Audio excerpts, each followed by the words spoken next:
Shalom, Bapak, Ibu, dan saudara-saudari yang dikasihi Tuhan Yesus Kristus. Hari ini kita memasuki minggu ketiga setelah Trinitatis. Kita patut bersyukur karena dalam kurun waktu 4 bulan masa pandemi COVID, hidup kita dan keluarga kita tetap dipelihara Tuhan. Jiwaku memuliakan Tuhan, dan hatiku bergembira oleh karena namanya yang kudus. Topik minggu kita hari ini adalah membangun keluarga bahagia. Tuhan adalah sumber kebahagiaan, sumber kekuatan, dan sumber kehidupan keluarga.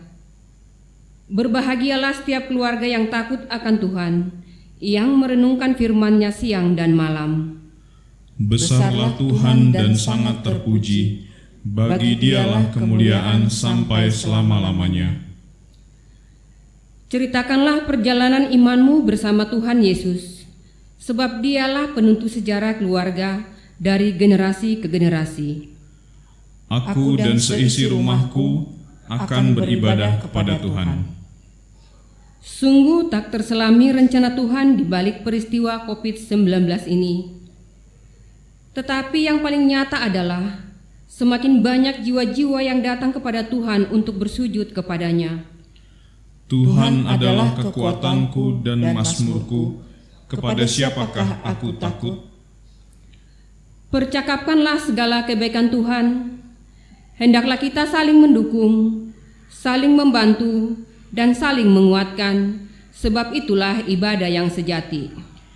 Jika seorang mengasihi aku, ia akan menuruti firman-Ku, dan Bapa-Ku akan mengasihi dia, dan kami akan datang kepadanya dan diam bersama-sama dengan dia. Sembahlah Tuhan dengan berhiaskan kekudusan. Masuklah melalui pintu gerbangnya dengan nyanyian syukur, dan ke dalam pelatarannya dengan puji-pujian. Mari kita bernyanyi dari Kidung Jemaat nomor 3, ayat 1, 2, dan 4.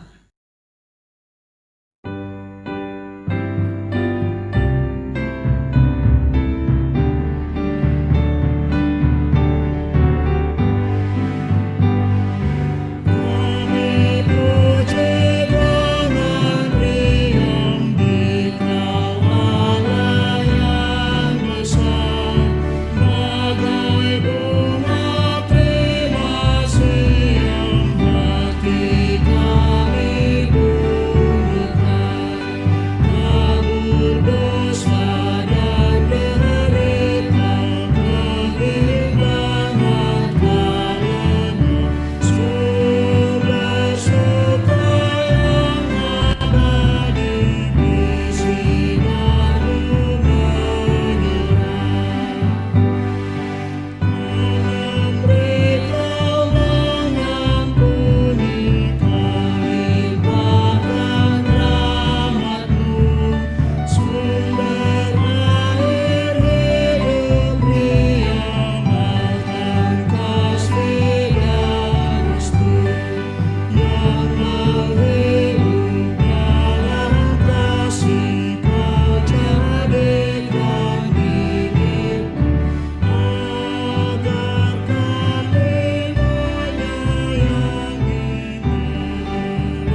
Di dalam nama Allah Bapa dan nama anaknya Tuhan Yesus Kristus dan nama Roh Kudus yang menciptakan langit dan bumi.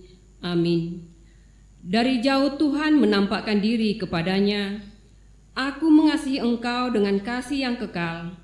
Sebab itu aku melanjutkan kasih setiaku kepadamu. Haleluya.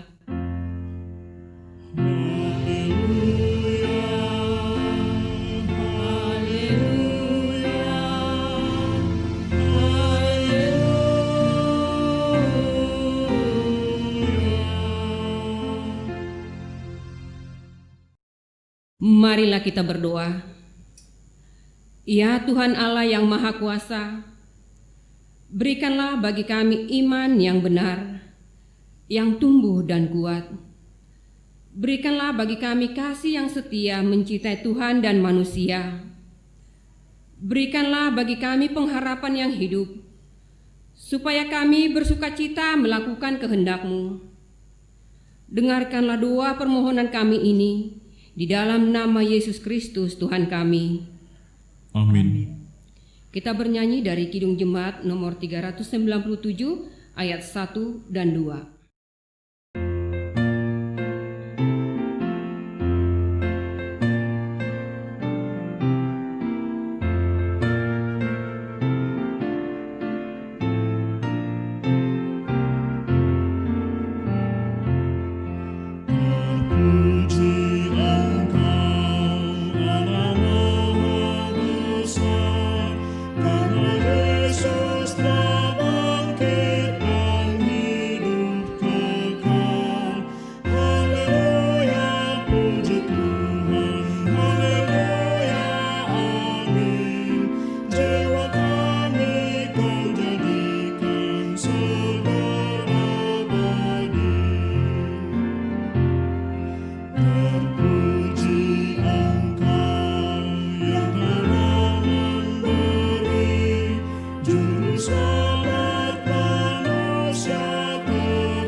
Kasih itu mudah diucapkan, tetapi sulit untuk dilakukan.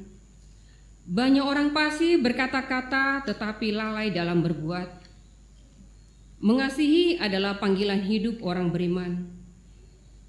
Itulah sebabnya Tuhan Yesus berkata, "Kasihilah Tuhan Allahmu dengan segenap hatimu dan dengan segenap jiwamu dan dengan segenap akal budimu." Itulah hukum yang terutama dan yang pertama.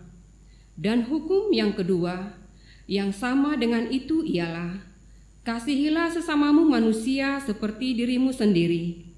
Pada kedua hukum inilah tergantung seluruh hukum Taurat dan kitab para nabi. Janganlah sekali-kali mencabut firman kebenaran dari mulutku, sebab aku berharap kepada hukum-hukum-Mu. Segala sesuatu yang kamu kehendaki, supaya orang perbuat kepadamu, perbuatlah demikian juga kepada mereka. Aku mengasihi Engkau Tuhan dengan segenap hatiku, dan aku akan merenungkan firman-Mu siang dan malam. Dengarkanlah hukum Tuhan, yaitu hukum Taurat ke-10 dan artinya, jangan mengingini rumah sesamamu, jangan mengingini istrinya, atau hambanya laki-laki, atau hambanya perempuan, atau lembunya, atau keledainya, atau apapun yang dimiliki sesamamu. Maksudnya adalah, kita harus takut serta kasih kepada Allah. Sebab itu, jangan kita mempergunakan tipu daya untuk memiliki harta sesama manusia serta harta warisannya. Kita harus membantu mereka memelihara hartanya. Dan jangan kita menghasut baik istri maupun pembantunya dan menipu ternaknya. Kita patut menasehati mereka serta membujuknya agar tetap cinta dan setia kepada tugasnya. Kasihilah sesamamu dengan tulus dan ikhlas. bukan karena terpaksa ataupun mengharapkan balas jasa, sebab Tuhan akan membalaskannya kepadamu. Marilah kita memohon kekuatan kepada Tuhan. Ya Tuhan Allah, kuatkanlah kami untuk melakukan yang sesuai dengan hukum-Mu. Amin. Bernyanyi dari NKB nomor 208 ayat 1 dan 2.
Marilah kita merendahkan diri di hadapan Tuhan untuk mengaku dosa-dosa kita. Marilah kita berdoa. Ya Bapa Tuhan kami di surga, Engkau Maha Kasih dan benar. Berkat-Mu melimpah dan kekal selama-lamanya. Kasihanilah kami ya Tuhan. Lupakanlah segala kejahatan dan dosa kami. Kami sering berbuat dosa terhadap Engkau dan membangkitkan amarah-Mu, karena kami sering melanggar hukum-Mu. Ya Tuhan, janganlah menghukum aku dalam murka-Mu, dan janganlah menghajar aku dalam kepanasan amarah-Mu. Limpahkanlah kasih sayang-Mu kepada kami, dan berkatilah kami dengan pertolongan-Mu. Ya Tuhan Allah, sumber kebahagiaan kami. Ampunilah segala dosa dan pelanggaran kami. Lindungilah kami di tengah pergumulan kami saat ini. Ampunilah dosa-dosaku pada waktu muda, dan pelanggaran-pelanggaranku janganlah Kau ingat. Tetapi ingatlah kepadaku sesuai dengan kasih setia-Mu, oleh karena kebaikan-Mu, ya Tuhan. Kasihanilah kami orang yang berdosa ini. Nyatakanlah di dalam hati dan jiwa kami ini akan kemampuan segala dosa dan kesalahan kami. Teguhkanlah hati kami ketika hidup kami terancam dan ketakutan karena wabah virus yang menyerang saudara-saudara kami saat ini. Kuatkanlah hati kami supaya iman kami tidak tergoyahkan. Bimbing dan ajarkanlah kami, ya Tuhan, agar kami benar-benar dan sungguh-sungguh menyerahkan diri, hati dan jiwa kami kepadamu saja, sebagai korban yang hidup dan yang kudus, oleh sebab anak-Mu, Yesus Kristus, Tuhan kami.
Dengarkanlah janji Tuhan tentang pengampunan dosa kita.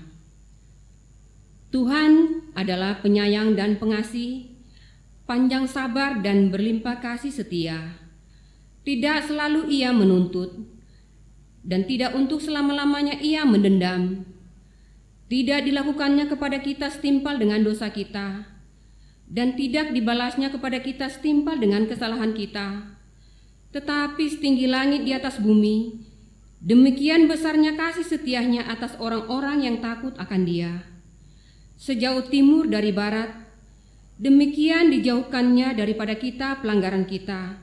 Seperti Bapa sayang kepada anak-anaknya, demikian Tuhan sayang kepada orang-orang yang takut akan Dia. Kemuliaan bagi Allah di tempat yang maha tinggi. Amin. Kita bernyanyi dari Kidung Jemaat nomor 387 ayat 1 dan 2.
Marilah kita membaca firman Tuhan yang menjadi epistel pada minggu ini dalam kitab Kidung Agung pasal 8 ayat 5 dan 7.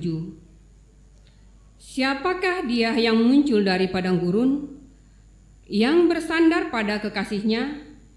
Di bawah pohon apel kubangunkan engkau, di sanalah ibumu telah mengandung engkau, di sanalah ia mengandung dan melahirkan engkau. Taruhlah aku seperti meterai pada hatimu, seperti meterai pada lenganmu, karena cinta kuat seperti maut, kegairahan gigih seperti dunia orang mati. Nyalanya adalah nyala api, seperti nyala api Tuhan. Air yang banyak tak dapat memadamkan cinta, sungai-sungai tak dapat menghanyutkannya. Sekalipun orang memberi segala harta benda rumahnya untuk cinta, namun ia pasti akan dihina. Demikianlah firman Tuhan. Berbahagialah setiap orang yang mendengar firman Tuhan serta memeliharanya. Amin. Amin. Kita bernyanyi dari PKJ nomor 209 ayat 1 dan 2.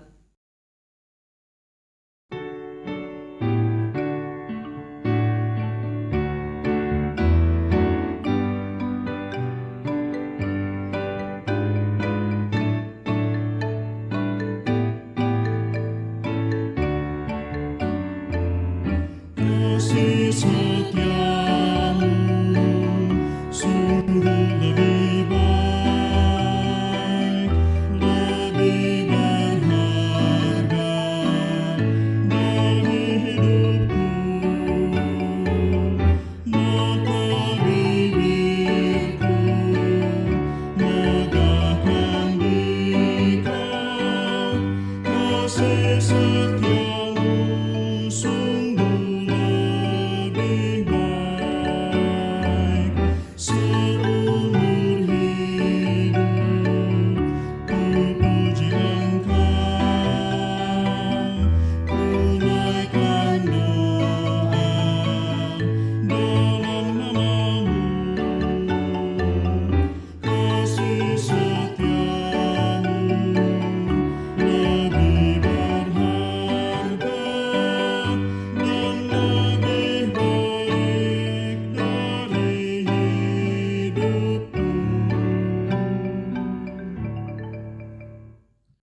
marilah kita mengaku iman kepercayaan kita sebagaimana teman-teman seiman di seluruh dunia mengucapkannya. Aku percaya kepada Allah, Bapa yang Maha Kuasa, Khalik langit dan bumi. Aku percaya kepada Yesus Kristus, Anak-Nya yang tunggal Tuhan kita, yang dikandung daripada Roh Kudus, lahir dari anak darah Maria, yang menderita sengsara di bawah pemerintahan Pontius Pilatus, disalibkan, mati dan dikuburkan, yang turun ke dalam kerajaan maut. Pada hari yang ketiga, bangkit pula dari antara orang mati, naik ke surga, duduk di sebelah kanan Allah, Bapa yang Maha Kuasa. Dari sana akan datang kelak untuk menghakimi orang yang hidup dan yang mati. Aku percaya kepada Roh Kudus dan adanya satu gereja yang kudus dan am, persekutuan orang kudus, pengampunan dosa, kebangkitan daging, dan hidup yang kekal. Amin. Warta Jemaat dan doa syafaat.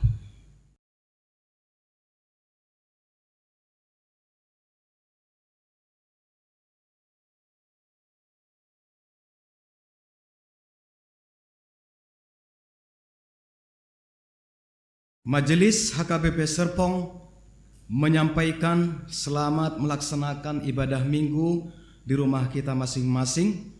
Tuhanlah yang senantiasa menyertai kita sekalian. Warta Minggu 28 Juni 2020. Yang pertama, nama minggu kita adalah minggu ketiga setelah Trinitatis. Trinitatis artinya ketritunggalan Allah Bapa, Anak, dan Roh Kudus. Topik minggu ini adalah membangun keluarga bahagia. Yang kedua, ibadah minggu online. Saat ini kita masih melaksanakan ibadah minggu secara online di rumah kita masing-masing. Ibadah minggu umum dimulai pukul 8 WIB dan ibadah anak sekolah minggu digabung menjadi satu yang dimulai pukul 9.30 WIB. Kiranya seluruh rangkaian acara berjalan dengan baik dan lancar sebagai ungkapan syukur dan ketaatan kita kepada Tuhan. Yang ketiga, jemaat baru telah diterima menjadi anggota jemaat HKBP Serpong, keluarga Amang Poltak Melem Melkitua Simbolon, Inang Elfrida Junianti Silalahi, pindah dari gereja HKBP Pasar Rebo, alamat Kampung Pondok Jengkol, Gang Rajawali, RT 04 RW 06 Pagedangan, masuk Wik Betani. Telah diterima menjadi anggota jemaat HKBP Serpong, keluarga Amang Binarestu Sinaga, Inang Deborah Kristi Hakim Lamtiur Baru Marpaung, alamat Jalan Gang Masjid Al-Latif Kademangan, RT 001 RW 002 Kecamatan Setu, masuk Wik Kanaan. Marilah kita doakan anggota jemaat baru ini menjadi jemaat yang baik dan aktif di gereja kita. Yang keempat, kegiatan kategorial dan pertanyaan week secara online. Sehubungan dengan situasi pandemi COVID-19, majelis menghimbau agar kegiatan kategorial dan pertanyaan week dapat dilakukan secara online dari rumah kita masing-masing. Kami mohon bagi yang akan melaksanakan kegiatan kategorial dan pertanyaan week dapat berkoordinasi dengan sekretariat untuk diinformasikan di warta jemaat serta persiapan acara dan pelayan. Pada hari Kamis 25 Juni 2020 pukul 20 WIB akan diadakan pertanyaan week Sion. Pada hari Jumat 26 Juni 2020 pukul 20 WIB akan diadakan sermon guru sekolah minggu. Pada hari Sabtu 27 Juni 2020 pukul 19 WIB akan diadakan PA Naposo. Pada hari Minggu 28 Juni 2020 pukul 15.30 sampai dengan 16.30 WIB akan diadakan pembelajaran pelajar sidik. Yang kelima, pembagian kaos, creativity book, dan Bible reading log untuk anak sekolah minggu. Seksi Sekolah Minggu HKBP Serpong akan mengadakan pembagian creativity book untuk kelas batita sampai dengan kelas 2 dan Bible reading log untuk kelas 3 sampai dengan 6 semester 2 periode Juli-Desember 2020 serta kaos anak sekolah minggu yang seharusnya dibagikan saat Paskah 2020. Adapun ketentuan dalam pengambilan tersebut adalah sebagai berikut. Yang pertama, pengambilan buku dan kaos sesuai dengan kelas lama adik-adik di sekolah minggu sebelum kenaikan kelas. Yang kedua, jadwal pengambilan buku untuk anak sekolah minggu kelas batita, balita 1-2, kelas 1 adalah Sabtu 4 Juli jam 9 WIB sampai dengan 12 WIB. Yang ketiga, jadwal pengambilan buku untuk anak sekolah minggu kelas 2, 3, 4, 5, dan 6 yaitu Sabtu 4 Juli jam 13 sampai dengan 16 WIB. Yang keempat, apabila dalam satu keluarga ada anak sekolah minggu yang berbeda jadwal pengambilan, boleh dipilih salah satu dari jadwal tersebut. Yang kelima, guru sekolah minggu akan menyediakan meja per kelas di depan gedung sekolah minggu yang menghadap parkiran. Yang keenam, pengambilan buku dan kaos tetap mengikuti protokol kesehatan, yaitu harus memakai masker dan tetap menjaga jarak saat pengambilan. Yang ketujuh, tidak berkerumun saat pengambilan. Pengambilan berbaris antri di depan meja per kelas dengan maksimal antrian 5 orang. Apabila lebih dari 5 orang, agar menunggu di kendaraan terlebih dahulu. Yang kedelapan, setelah pengambilan buku dan kaos, disarankan orang tua untuk langsung pulang. Yang keenam, mengikuti aturan protokol pandemi COVID-19. Pada masa situasi pandemi coronavirus atau yang disebut dengan COVID-19, gereja tetap selalu menghimbau agar seluruh parhalado dan anggota jemaat mengikuti arahan pemerintah dan pemimpin gereja untuk mengikuti protokol guna memutus penyebaran coronavirus 19 dengan memperhatikan hal-hal yang telah ditentukan. Yang ketujuh, persembahan dan ucapan syukur. Dalam masa situasi sekarang ini, kita tetap bersyukur atas penyertaan dan kasih setia Tuhan, dan marilah kita respon dengan menyerahkan persembahan ibadah minggu, persembahan bulanan, ucapan syukur, dan persembahan lainnya melalui transfer ke rekening Huria dan fasilitas QRS HKBP Serpong. Mohon setiap transfer ditambahkan keterangan pos penempatan seperti persembahan ibadah minggu, persembahan bulanan, persembahan perpuluhan, persembahan ucapan syukur, atau persembahan lainnya. Demikianlah warta jemaat minggu ini.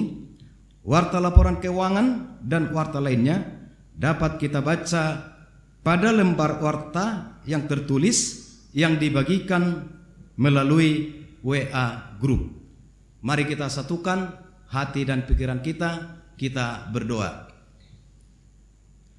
Segala hormat, puji dan syukur Tuhan yang kami ucapkan kehadirat-Mu. Oleh karena kebaikan Tuhan yang kami rasakan di dalam kehidupan kami. Kami tahu Tuhan bahwa Tuhan tidak pernah meninggalkan kami. Walaupun satu detik Tuhan di dalam kehidupan kami, Engkau masih setia menemani kami Tuhan. Tuhan, kadang kami di dalam kehidupan kami khawatir Tuhan, terlebih Tuhan pada kondisi saat ini, di mana negara kami Tuhan mengalami wabah virus corona. Kami tahu Tuhan, dalam segi kemampuan kami Tuhan, kami tidak bisa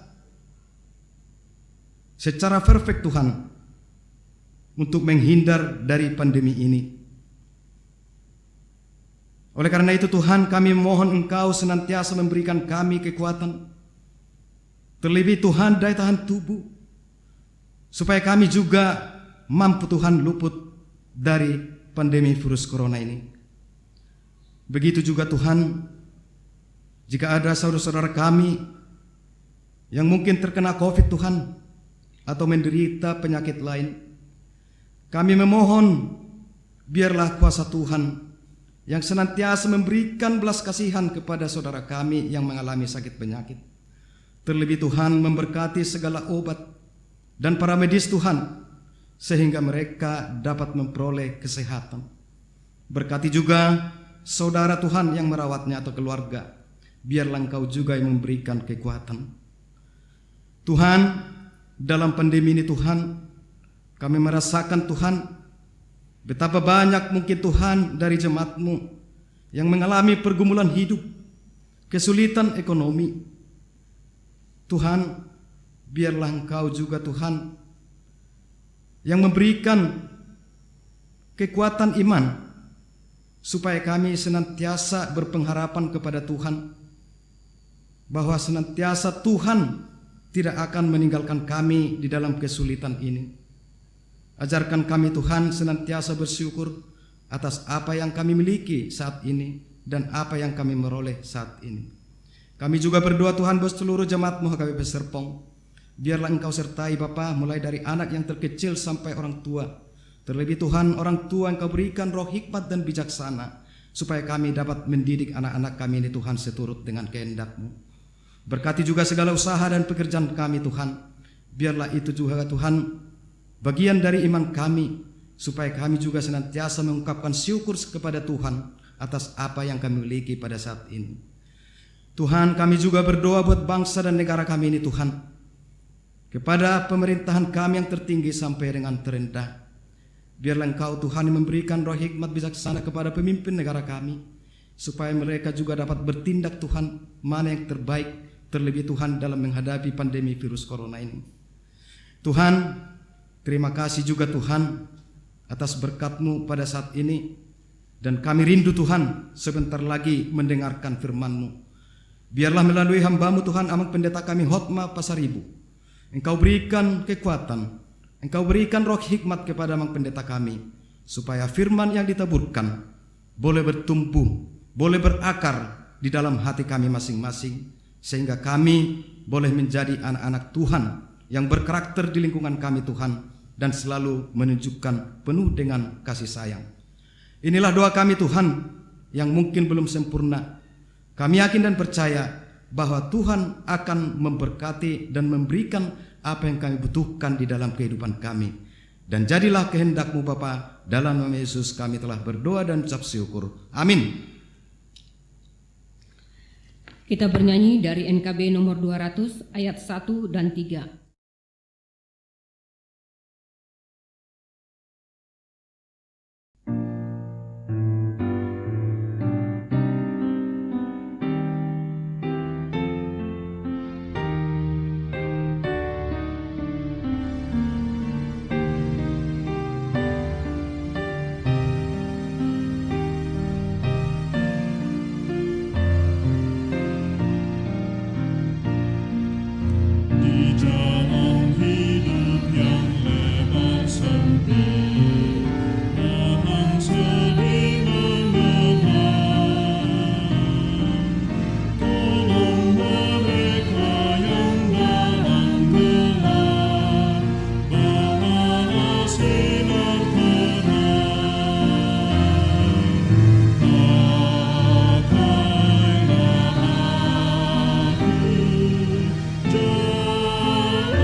Damai sejahtera dari Allah Bapa kita yang melampaui segala akal dan pikiran manusia, itulah yang memelihara hati dan pikiran saudara sekalian di dalam Yesus Kristus Tuhan kita. Amin. Horas Madita Saluna. Kabar baik bagi kita pada minggu pagi hari ini. Firman Tuhan yang tertulis di dalam surat Rasul Paulus kepada jemaat di Kolose pasal 3 ayat 18 sampai 21. Hubungan antara anggota-anggota rumah tangga. Hai istri-istri, tunduklah kepada suamimu sebagai seharusnya di dalam Tuhan. Hai suami-suami, kasihilah istrimu dan janganlah berlaku kasar terhadap dia. Hai anak-anak, taatilah orang tuamu dalam segala hal, karena itulah yang indah di dalam Tuhan. Hai bapak-bapak, janganlah sakiti hati anakmu, supaya jangan tawar hatinya. Saudara-saudara yang terkasih di dalam Yesus Kristus, pada suatu ketika di satu gereja, saya melayani pemberkatan pernikahan. Setelah selesai ibadah pemberkatan pernikahan, saya ke ruangan saya untuk melepas dan merapihkan toga. Lalu tiba-tiba datang seorang ibu ke ruangan saya bertanya, "Amang, bisa enggak kata-kata di dalam tata ibadah pemberkatan pernikahan itu diganti?" Lalu saya tanya, "Kata-kata yang mana, Inang?" Itu kan setiap kali pemberkatan pernikahan, pendeta selalu mengatakan, "Hai istri, tunduklah kepada suamimu seperti kepada Tuhan." Kata tunduk itu kan tidak relevan lagi amang zaman sekarang, apalagi di zaman kesetaraan gender. Kenapa istri harus tunduk kepada suami?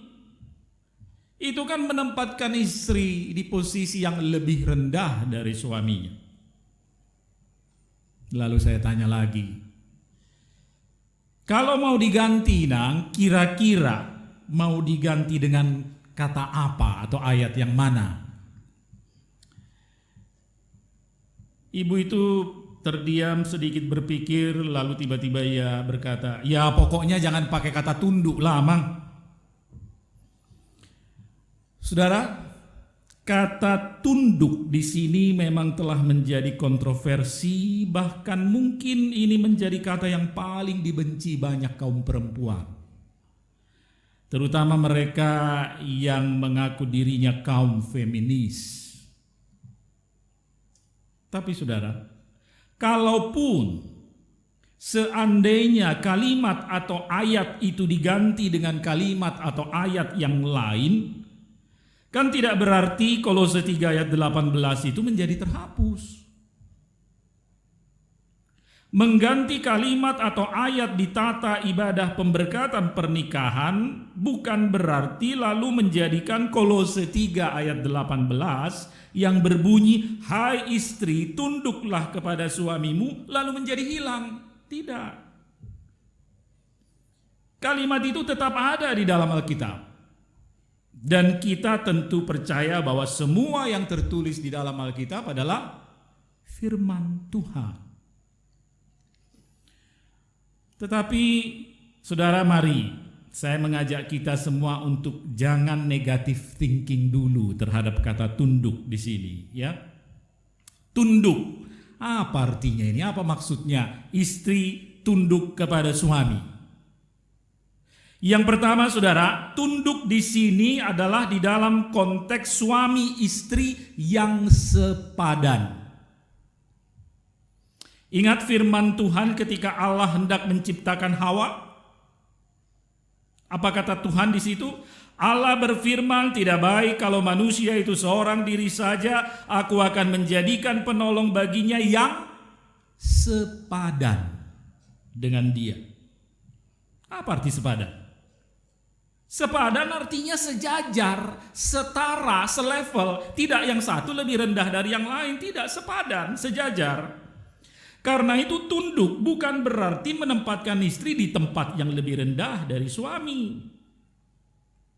Tunduk di sini bukan seperti hamba terhadap tuannya atau seperti budak terhadap majikannya. Tunduk di sini bukan seperti bawahan terhadap atasan, tetapi tunduk sebagai istri yang sepadan dengan suami. Itu yang pertama. Makna yang kedua, tunduk di sini, kata tunduk kalau dalam bahasa aslinya, sebenarnya tunduk ini dalam bahasa aslinya merupakan istilah militer. Ya. Jadi artinya, maknanya, akar katanya adalah tunduk pada komando, komandan, pimpinan. Itu. Nah, di dalam keluarga yang menjadi kepala rumah tangga, yang menjadi pimpinan, yang menjadi komandan siapa? Suami. Jadi artinya komandannya satu. Kalau kita ibaratkan rumah tangga itu seperti perahu atau bahtera, sering dikatakan bahtera rumah tangga. Berapa nakodanya? Harus satu. Kalau di dalam sebuah bahtera ada 2 nakoda, nggak jalan perahu itu. Cukup 1 nakoda. Karena itu tunduk kepada pimpinan, kepada nakoda, kepada kepala. Makna yang ketiga, kata tunduk di sini juga mengandung arti atau makna batasan moral dan eksklusivitas. Maksudnya, istri tunduk hanya kepada suaminya, yaitu suami istri yang sudah terikat di dalam lembaga perkawinan yang resmi. Ayat ini tidak berbunyi atau tidak ada di dalam ayat ini kalimat yang mengatakan, hai kaum perempuan, tunduklah kepada kaum laki-laki. Tidak. Bukan. Dia tunduk bukan karena dia perempuan. Dia tunduk karena dia istri.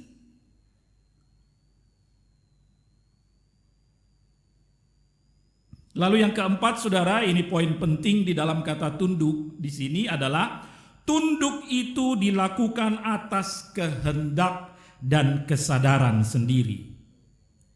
Bukan karena terpaksa, juga bukan karena dipaksa. Dengan sukarela, dengan sukacita. Karena itu saudara, ada syaratnya supaya tunduk itu dilakukan dengan kesadaran, dengan sukarela dan sukacita. Apa syaratnya? Cinta, sudah pasti. Kasih, cinta. Kalau istri mencintai suaminya, maka ia akan melakukan tunduk itu dengan sukarela, dengan sukacita, tanpa terpaksa, tanpa dipaksa.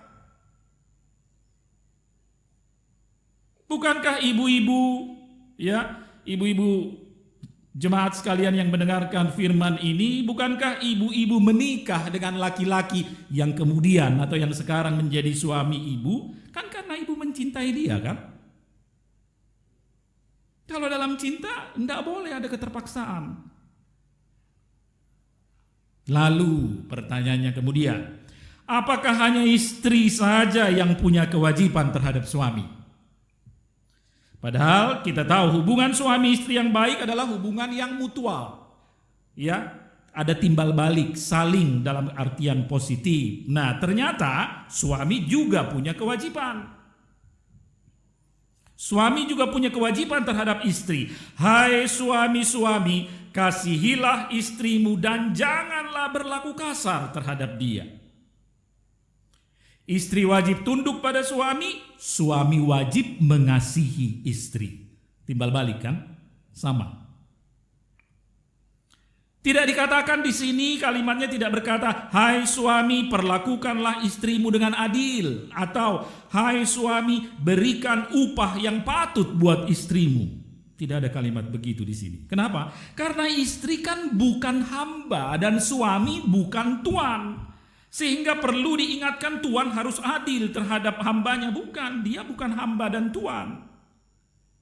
Dan istri juga bukan buruh atau karyawan yang harus digaji oleh suaminya. Tetapi kalimat peringatan untuk suami sederhana, jelas dan tegas. Kasihilah istrimu dan jangan berlaku kasar terhadap dia. Kata kuncinya kasih. Itu kata kuncinya. Dan kasih adalah hakikat dan sifat tertinggi di dalam hidup dan etika Kristen. Sebagaimana Rasul Paulus berkata di 1 Korintus 13 ayat 13. Demikianlah tinggal ketiga hal ini, yaitu iman, pengharapan, dan kasih. Dan yang paling besar diantaranya ialah kasih. Timbul pertanyaan lagi, kasih yang bagaimana? Kasih yang seperti apa? Jelas Alkitab juga menguraikan itu. Kasih yang sabar, murah hati, tidak cemburu, tidak memegahkan diri sendiri, tidak sombong, tidak melakukan yang tidak sopan, tidak mencari keuntungan diri sendiri, tidak pemarah, tidak menyimpan kesalahan orang lain, tidak bersuka cita karena ketidakadilan, tapi karena kebenaran. Jelas. Maka dari itu saudara, jangan memisahkan ayat 18 dari ayat 19. Kalau ayat 18 kita pisahkan dari ayat 19, maka akan menjadi berat sebelah. Kita menjadi hanya fokus pada istri yang harus tunduk kepada suami, sehingga kita bisa menimbulkan perasaan seperti ibu yang protes tadi tentang tata ibadah pemberkatan pernikahan itu. Ganti itu kata tunduk, kata dia. Ayat 18 harus disatukan dengan ayat 19, maka menjadi seimbang, setara. Kemudian saudara, ayat 20 dan ayat 21. Nah, kalau ini tentang hubungan antara anak dan orang tua. Hai anak-anak, taatilah orang tuamu dalam segala hal, karena itulah yang indah di dalam Tuhan. Ini juga aturan di dalam hubungan antara anak dan orang tua. Ini juga jelas, tegas. Dengan mengingatkan hukum Taurat kelima, tentu maksud dari ayat ini akan menjadi lebih jelas. Hormatilah ayahmu dan ibumu supaya lanjut umurmu di tanah yang diberikan Tuhan Allahmu kepadamu. Hukum Taurat kelima berkata, hormatilah orang tuamu. Kolose 5 ayat 20 berkata, taatilah orang tuamu. Klop. Ketaatan adalah salah satu wujud penghormatan. Jelas ya? Tapi kemudian ada anak yang bertanya, Pak, mengapa anak harus taat kepada orang tua dalam segala hal? Ayat ini berkata, dalam segala hal. Maksudnya apa ini? Dalam konteks ini, orang tua khususnya di sini ibulah yang melahirkan. Lalu orang tualah yang memelihara, merawat, mendidik, mencukupi segala kebutuhan anak. Artinya sebagai anak ia sepenuhnya berada di bawah tanggung jawab orang tuanya. Sejak dia lahir. Sampai saat dia menikah. Kenapa saya katakan sampai saat dia menikah? Sebab ketika seseorang sudah cukup umur dan dia menikah, barulah dia, seperti kata firman Tuhan, dia akan meninggalkan orang tuanya dan bersatu dengan istrinya. Demikian juga untuk anak perempuan. Sebagai anak ia ada di dalam tanggung jawab orang tuanya sampai saat ia menikah. Ia akan meninggalkan orang tuanya dan bersatu dengan suaminya. Dalam relasi antara anak dan orang tua di perikop ini juga tidak berat sebelah, tidak hanya mewajibkan anak saja yang harus taat atau harus patuh pada orang tua, tapi orang tua juga punya kewajiban terhadap anaknya. Apa itu? Hai bapak-bapak, jangan sakiti hati anakmu supaya jangan tawar hatinya. Hai bapak-bapak, pertanyaannya, mengapa tidak hai bapak-bapak dan ibu-ibu? Mana ibunya? Mengapa hanya bapak-bapak? Apakah ibu-ibu tidak bisa atau tidak mungkin menyakiti hati anak-anaknya? Kenapa hanya bapak yang diingatkan di sini? Nah, lebih kejam doa amat atau yanakonna daripada ina tu yanakonna. Kembali pada konteks. Bapak adalah kepala, komandan dalam rumah tangga. Bapak adalah imam di dalam keluarga. Dan sebagai kepala, sebagai penanggung jawab utama, bapaklah yang membuat peraturan. Karena itu kalau terjadi pelanggaran peraturan di dalam keluarga, urusannya sama bapak. Karena dia pemegang peraturan, dia yang buat peraturan. Ingat saudara, perikop kita ini berlatar belakang konteks Yahudi yang sangat patriarkis, ya. Karena itu bisa jadi bila anak berbuat kesalahan, bapak jadi marah, emosi bisa tidak terkendali. Karena itu firman ini mengingatkan, hai bapak-bapak, kalaupun engkau melihat anakmu berbuat salah dan engkau marah, jangan sampai melukai hatinya. Jangan sampai menyakiti hati anakmu supaya jangan tawar hatinya. Karena anak, terutama anak kecil atau remaja, bahkan yang sudah pemuda, kan selalu ada kemungkinan berbuat salah, namanya pun manusia. Bisa jadi anak-anak berbuat salah tidak sengaja, atau bisa juga karena ketidaktahuan. Kan masih sedikit pengalaman anak-anak dibanding kita orang-orang yang sudah tua.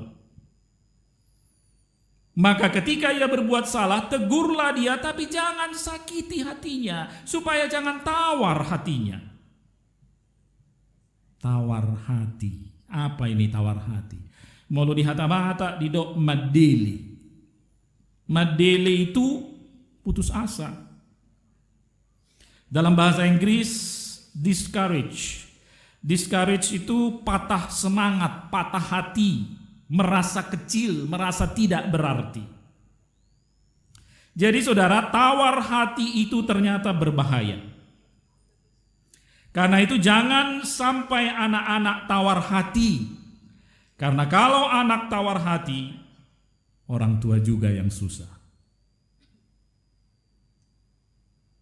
Ibu bapak saudara-saudara sekalian yang terkasih dalam Yesus Kristus, perkawinan adalah satu lembaga atau institusi yang kudus.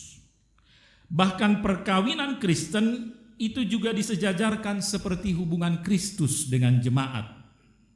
Juga seperti hubungan Allah dengan umat Israel di dalam perjanjian lama. Karena itu perkawinan Kristen harus diresmikan dalam ibadah pemberkatan pernikahan oleh pendeta. Dan keluarga adalah persekutuan pertama di dunia. Keluarga adalah gereja terkecil. Dan kalau kita perhatikan saudara, dalam perikop ini, Kolose 3 ini juga di Efesus 5 ayat yang sejajar, yang juga membahas hal yang sama. Di perikop ini tidak ada ayat yang berbunyi begini, hai menantu-menantu hormatilah mertuamu. Atau hai mertua-mertua kasihilah menantu-menantumu. Tidak ada ayat yang berbunyi begitu. Yang disampaikan oleh firman hari ini adalah relasi di dalam keluarga inti. Keluarga inti ialah istri, suami, anak. Orang tua, mertua, ipar itu kalau dalam bahasa bahasa psikologisnya disebut dengan istilah extended family, keluarga yang lebih luas, keluarga yang lebih besar. dan extended family itu di luar keluarga inti. Dalam perikop ini tidak dibahas dan tidak dimasukkan extended family. Orang-orang di luar keluarga inti, kalau dalam bahasa hukum, biasanya disebut, terutama kalau ada persoalan, biasanya disebut sebagai pihak ketiga. Pihak pertama dan pihak kedua itu adalah orang-orang di dalam keluarga inti. Bisa istri, bisa suami, istri dan suami, anak, ya. Karena itu saudara, segala persoalan, segala masalah, bahkan konflik yang terjadi di dalam keluarga inti, seharusnya masalah-masalah itu diselesaikan juga di dalam keluarga inti. Tidak perlu sampai ke pihak di luar keluarga inti yang adalah pihak ketiga.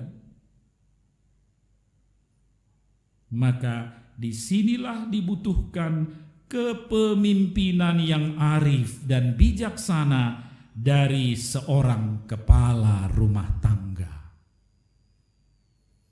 Pemegang peraturan itu tadi. Kepala rumah tangga yang penuh kasih. Serta disinilah dibutuhkan pendamping yang tunduk pada kepala rumah tangga yang dia cintai. Tapi saudara, bukan berarti lalu setelah menikah seorang laki-laki meninggalkan ayahnya dan ibunya dan bersatu dengan istrinya dan putus hubungan dengan orang tua dan keluarganya. Bukan demikian. Sebab apa saudara? Sebab dalam hidup di dunia ini ada ikatan yang tidak bisa diputus oleh apapun, yaitu ikatan darah antara anak dan orang tua, antara saudara kandung, kakak adik. Saudara-saudara yang terkasih, setiap orang yang menikah tentu berharap akan menjadi rumah tangga yang rukun, bahagia, dan damai sejahtera. Seperti topik atau tema dalam minggu ini, membangun keluarga bahagia. Maka untuk membangun keluarga bahagia, Kolose 3 ayat 18 sampai 21, inilah dasarnya. Inilah fondasinya. Kolose ini mengatur secara khusus relasi hubungan antar anggota di dalam keluarga inti. Tetapi tentu saudara, membangun rumah tangga yang baik, yang bahagia tidak bisa hanya dalam satu hari. Juga tidak bisa dalam 1 bulan atau 1 tahun. Dibutuhkan persiapan yang matang. Sekali lagi, dibutuhkan persiapan yang matang. Sebab suami istri hidup tidak hanya untuk 1 bulan. Hidup bersama tidak hanya untuk 1 tahun atau 5 tahun, tidak. Tetapi hidup bersama untuk seumur hidup sampai maut memisahkan. Ingat firman yang selalu diucapkan oleh pendeta ketika pemberkatan pernikahan. Yang dipersatukan oleh Tuhan tidak boleh diceraikan oleh manusia, apapun alasannya, kecuali maut. Seumur hidup. Mau saudara tinggal bersama dengan orang yang sama seumur hidup, butuh persiapan yang matang. Dan lebih dari itu saudara, butuh motivasi yang benar, yang kuat. Apa motivasi yang kuat? Apa motivasi yang benar? Saudara pasti setuju, semua akan bilang cinta. Cintalah motivasi yang paling kuat. Kan karena saling mencintai makanya mereka menikah. Benar. Setiap kali konseling pranikah saya selalu tanya, kenapa kau mau menikah dengan ini? Oh, karena saya mencintai dia. Demikian juga pasangannya ditanya, kenapa kau menikah? Karena kami saling mencintai. Cukupkah hanya cinta? Hata-bata madok dang butong ngalani cinta. Daw, tong dekok karijo. Tidak cukup hanya cinta. Tapi melengkapi cinta ada lagi hal lain yang tidak boleh dipisahkan dari cinta. Apa itu? Pengorbanan dan kesetiaan. Jangan lupa. Tadi kan kata tunduk saja banyak yang protes, yang tidak bersedia. Dibutuhkan pengorbanan mungkin untuk bisa memahami dan melakukan itu dengan sukacita dan sukarela. Pengorbanan dan kesetiaan. Tapi persoalannya ada banyak pasangan rumah tangga, termasuk rumah tangga Kristen ini saudara ya. Ketika awalnya atau ketika konseling pranikah atau awal-awalnya dihangat-hangatnya, masih panas-panasnya, selalu katanya cinta, saling mencintai. Kami saling mencintai. Oleh 2 tahun siram. Bah nabuhado. Atau pada udao. Ya. Secara de facto sudah pisah, secara de jure, belum, dia masih suamiku, katanya. Alai dak kiabe saja. PDI pada udah Tina. Kenapa bisa terjadi? Waktu awalnya tadi ditanya konselingnya, wah semangat kali pun jawabnya, kami saling mencintai. Dialah satu-satunya. Tapi cerai. Kenapa? Itu pertanyaannya kan? Itu tadi mungkin tidak cukup hanya cinta. Diperlukan pengorbanan dan kesetiaan. Dan Kolose 3 ayat 18 sampai 21. Dengan Kolose 3 ayat 18 sampai 21 ini mengatur hubungan relasi antar anggota keluarga. Maka bila ada cinta, pengorbanan, kesetiaan dan Kolose 3 ayat 18 sampai 21, saya yakin rumah tangga itu akan bahagia seperti tema hari Minggu ini. Rukun, damai, sejahtera seumur hidup sampai maut memisahkan mereka. Ibu bapak, saudara-saudara yang terkasih dalam Yesus Kristus, perikop ini sebenarnya berkaitan erat dengan perikop sebelumnya ya, Kolose 3 ayat 1 sampai 17, di mana di sana Rasul Paulus membahas tentang manusia baru.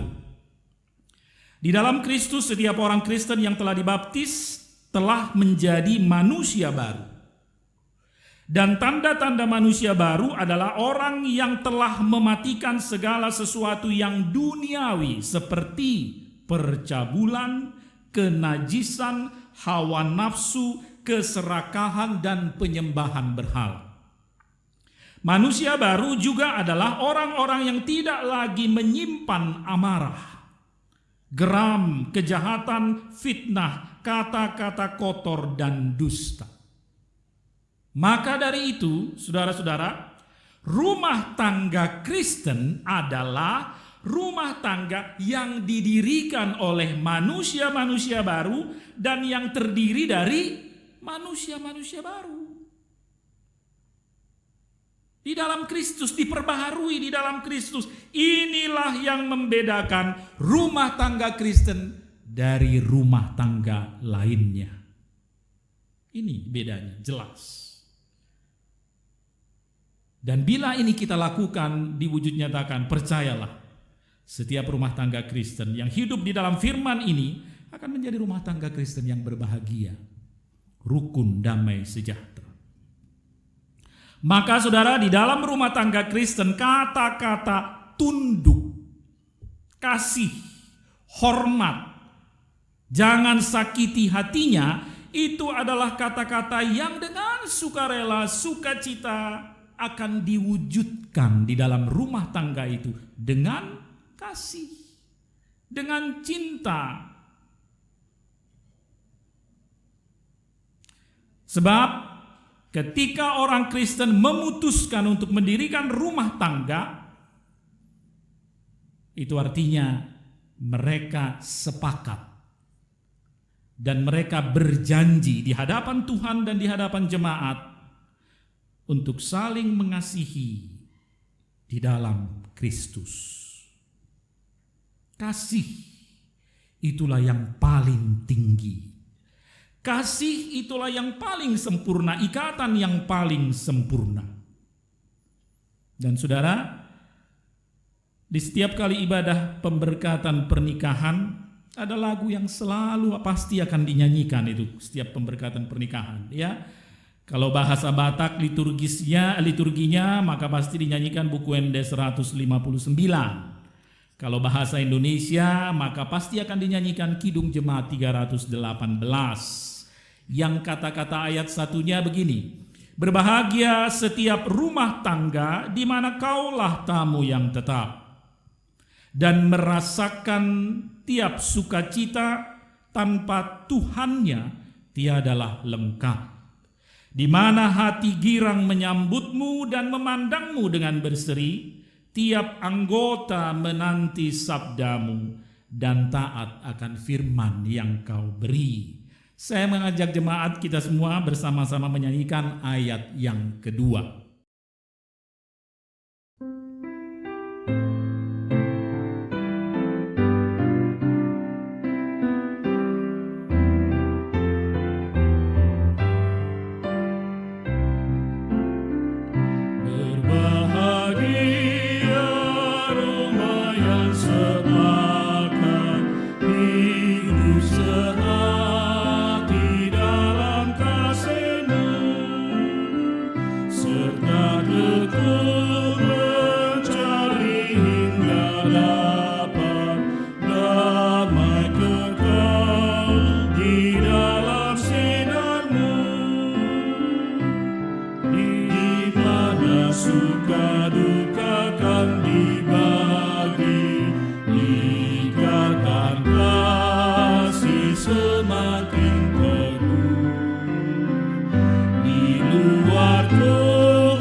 Puji syukur dan terima kasih Allah Bapa di surga untuk firman yang boleh kami dengar pada minggu pagi hari ini.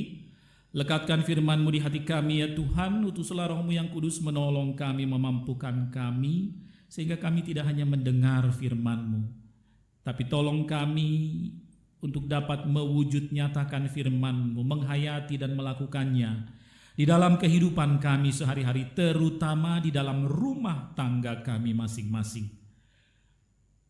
Melalui firman-Mu Tuhan mengingatkan kami agar kami masing-masing sesuai dengan peran yang Tuhan berikan pada kami, benar-benar menghayati dan melakukan firman-Mu di dalam kehidupan kami sehari-hari, dan menjadikan firman-Mu menjadi dasar, fondasi, dan pengikat di dalam hubungan kami antar anggota di dalam rumah tangga, sehingga kami dapat menjadi rumah tangga yang berbahagia, rukun, dan damai sejahtera.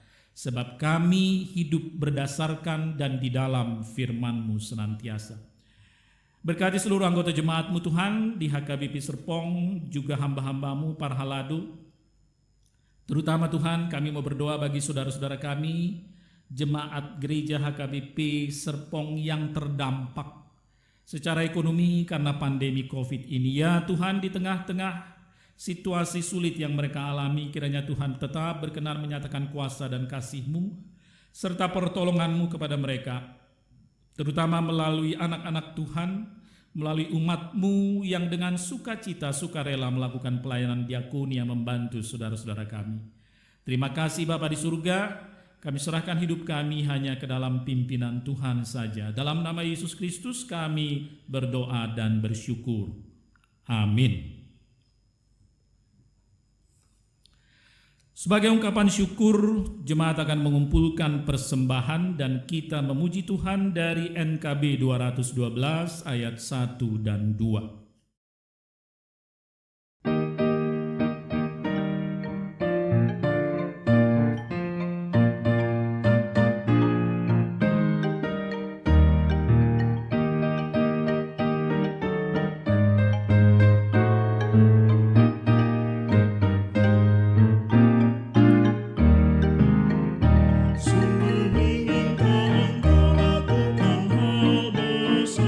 Jangan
Marilah kita berdoa untuk menyerahkan persembahan kita kepada Tuhan.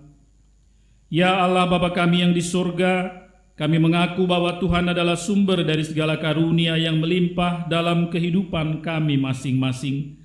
Sebahagian daripada karunia itu kami serahkan kembali sebagai persembahan kepada Tuhan. Terimalah dan berkatilah persembahan umat-Mu ini, agar dapat kami pergunakan untuk pekerjaan dan pelayanan kerajaan Tuhan di dunia ini. Bukalah hati kami untuk mengenal betapa banyak berkat dan karunia yang kami peroleh dari Tuhan, supaya kami senantiasa bersyukur kepadamu di dalam nama Yesus Kristus Tuhan kami. Amin.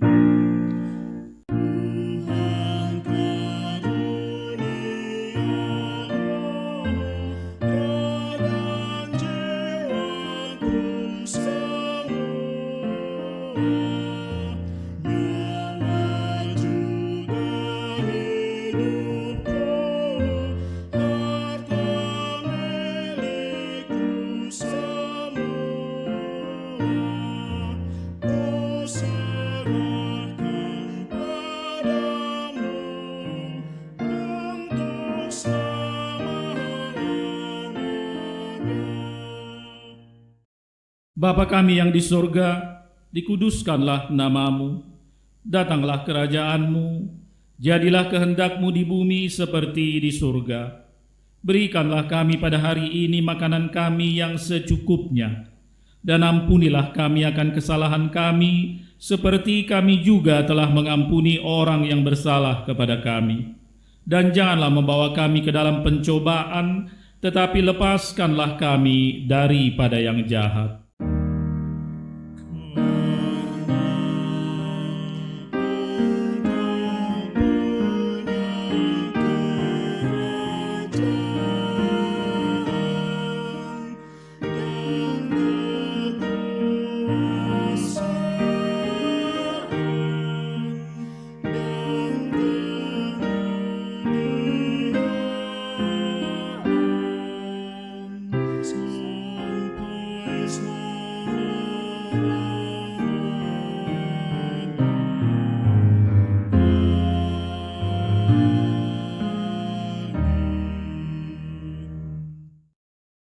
Tuhan memberkati engkau dan melindungi engkau. Tuhan menyinari engkau dengan wajah-Nya dan memberi engkau kasih karunia. Tuhan menghadapkan wajah-Nya kepadamu dan memberi engkau damai sejahtera.